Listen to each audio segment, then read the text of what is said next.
শুরু হলো multimedia journalist cricket টুর্নামেন্টের দ্বিতীয় আসর।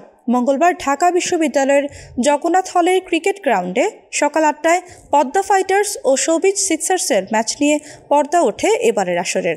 উদ্বোধনী ম্যাচে শোবিজ সিক্সার্সকে ৪ উইকেটে হারিয়েছে পদ্মা ফাইটার্স। সাংবাদিকদের মানসিকভাবে চাঙ্গা রাখতে আয়োজন করা হয়েছে ৩ দিনব্যাপী এই টুর্নামেন্ট।